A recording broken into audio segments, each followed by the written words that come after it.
No, I did not give up on the carpentry project to build the bed frame that I mentioned in my old video. You see, I hurt my knee, so I'm trying to take it easy until I'm fully recovered. But what I do want to show you guys is how I decided to start designing carpentry projects and what I used to do it. So what the hell are we looking at here? This is SketchUp. This is a program made by Google, and it allows you to design in a 3D space. So here I've kind of mapped out a more or less layout of our living room area. We have this little corner, which is where I'm sitting with this little ledge here, and then it breaks off into our bedroom. Hello. Over here, which is kind of a small space to work with, but it allows me to work within those limits and really see what can and cannot be possible. I'm trying to use a system that I can repeatedly use over and over. And what I've done here is use these blocks to make perfect cubes of units of measurement. All right. So for example, this one says that it's 16 units long. Now that doesn't mean anything to the normal person, but I have also created a spreadsheet that allows me to see how long each of these beams are based on their units. So this all just looks like a bunch of numbers to you guys, but to me it creates a easy workspace to design something. I've got pre-made beams of all different lengths ready to go. So I plan on using carriage bolts, probably 3/8 inch in most applications, to hold these beams together. Now, you'll notice that there are these white ones here.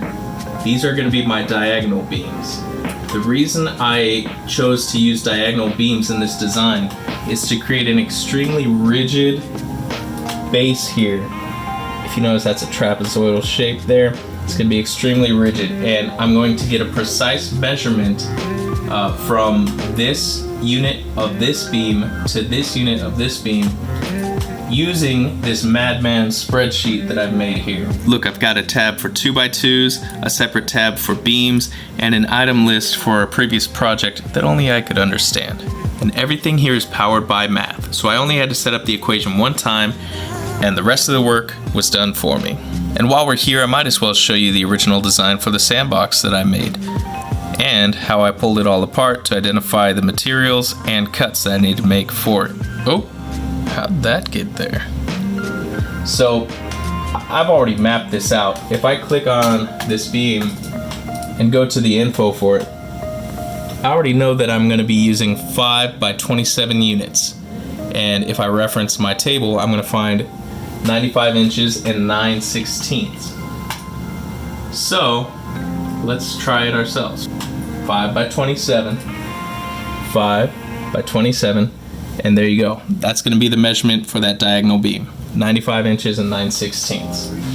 So as long as I drill a hole that is 1 unit into this beam on each end, I'm going to meet the hole of these beams perfectly. Do you remember the Pythagorean theorem that we all learned in school and thought to ourselves, what are we doing? I'm never going to use this in real life. Well, here I am using it in real life to acquire the length of these freaking beams.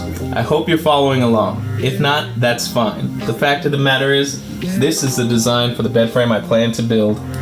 You'll see that the frame goes around in a canopy style, and underneath the bed is going to be a platform here on which the mattress is going to rest. This platform uses smaller beams, probably going to be 2x2s, and this is where it's going to be suspended to this larger outer frame, which will allow the bed to sway from left to right. And this was not the first design concept for a bed frame. As you can see, originally I wanted to mount an entire home theater system to my bed frame, but we do not have this kind of space or resources, so scratch this idea for now. It's not too complicated, but it's an idea that I had in my mind, and this is the best way I've found to put that idea into a design that I could then build in real life. I have done this before on another project that I mentioned, and it worked out all right. I think I've matured some of my engineering skills with the software, so this should be more seamless. My hope for this video, while showing you a bit behind the scenes of a project I'm working on, is to inspire anyone who might also have ideas or designs and not quite sure how to get those ideas down on paper. This is a way for me to do it, and I encourage you to find your way. And of course, I want to hear what you guys think. So thank you for watching, and I will see you guys on the next video. Peace.